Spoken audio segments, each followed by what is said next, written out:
Assalamualaikum warahmatullahi wabarakatuh. Malam ini kita sambung dengan ayat 6 surah 57 surah Al-Hadid. A'udzubillahi minasyaitonirrajim. Bismillahirrahmanirrahim. Yulijul laila fin nahar wa yulijun nahara fil lail wa huwa alimun bizatis sudur. Sadaqallahul azim. Yulijul laila, mana ia, iaitu Allah, memasukkan malam ke dalam siang. Wa yulijun nahari fil lail, dan dia memasukkan siang ke dalam malam. Wa huwa alimun, dan dia maha mengetahui bizati sudur, dengan zat sudur di sini maksudnya ialah dada. Terjemahannya dada, tapi maksudnya lain. Jadi ayat ini menceritakan dua perkara, iaitu apa yang Allah jadikan pada alam ini. Dia hanya sebut malam dan siang. Dia menggantikan malam dan siang dengan memasukkan malam ke dalam siang dan memasukkan siang ke dalam malam. Allah menggunakan istilah masuk, ataupun maksudnya ialah merge, slowly merging. Jadi di sini maknanya ada kelembutan dalam cara Allah menjadikan siang malam ni, iaitu dengan secara perlahan-lahan dia memasukkan malam tu ke dalam siang, dan perlahan-lahan memasukkan siang ke dalam malam. Dan kelembutan Allah itu atau kejadian ini hanyalah boleh kita dapat melihatnya dan merasakannya pada waktu malam atau waktu sunset, terbenamnya matahari, iaitu pada yulijul laila tu, dan pada terbitnya matahari bila dia yulijun nahara fil laili. Dan kelembutan dalam kejadian ini adalah menunjukkan bahawa perkara ini Allah jadikan untuk sesuatu yang sangat-sangat memberi manfaat kepada manusia.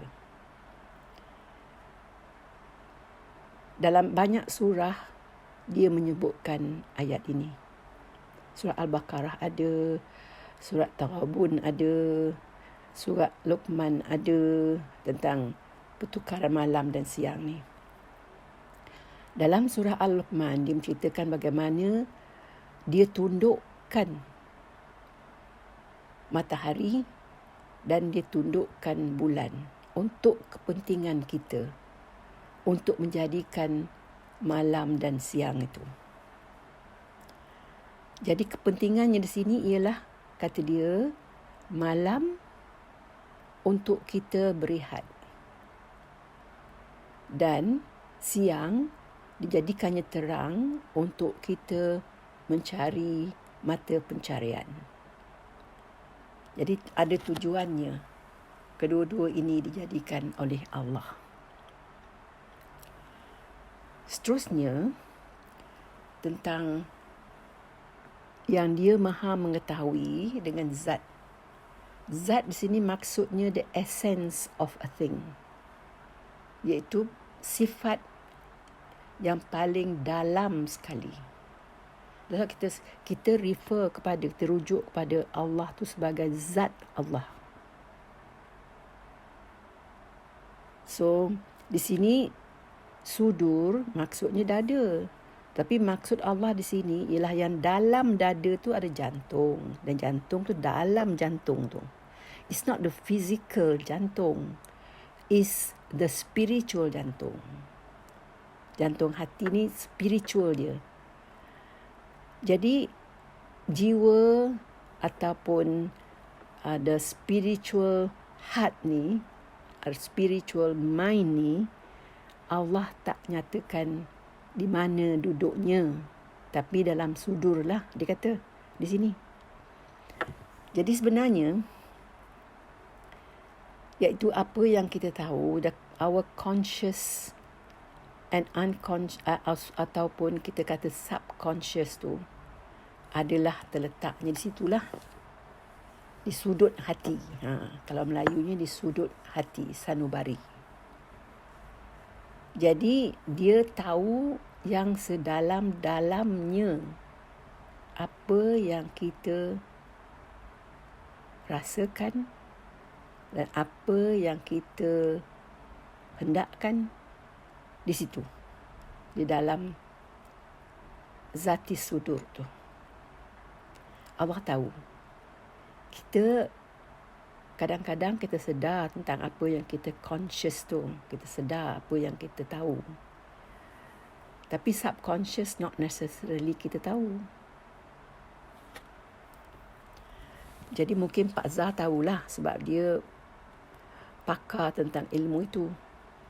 Tapi kita sebagai manusia biasa atau insan yang biasa tak fahamlah di mana sebenarnya terletaknya sudut atau sanubari atau sudut hati ni.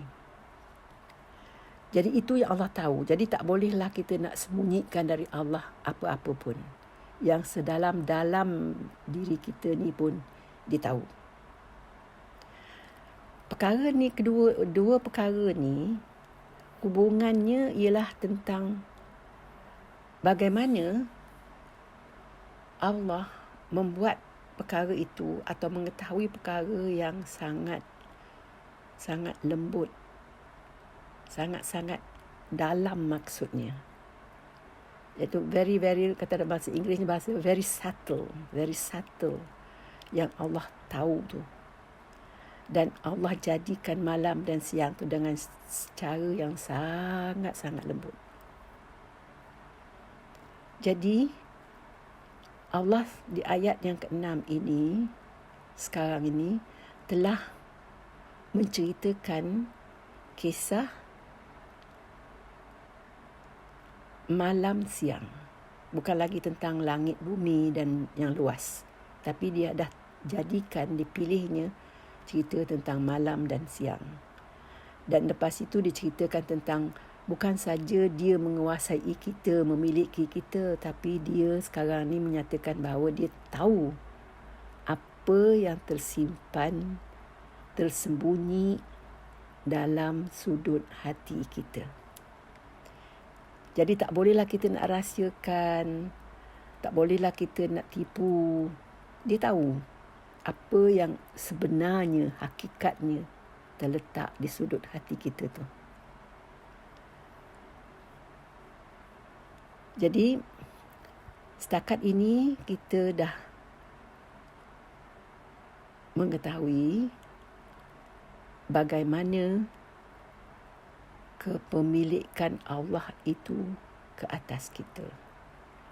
Alam maya tempat kita hidup ni, dia memilikinya.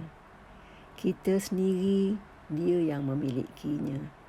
Di sudut hati kita pun dia memilikinya sebab dia tahu macam mana keadaannya. Jadi malam ini nak akhirkan tentang balik kepada perkara tasbih tu. Bila kita bertasbih, kita bolehlah gunakan sifat-sifat Allah yang telah kita diberitahu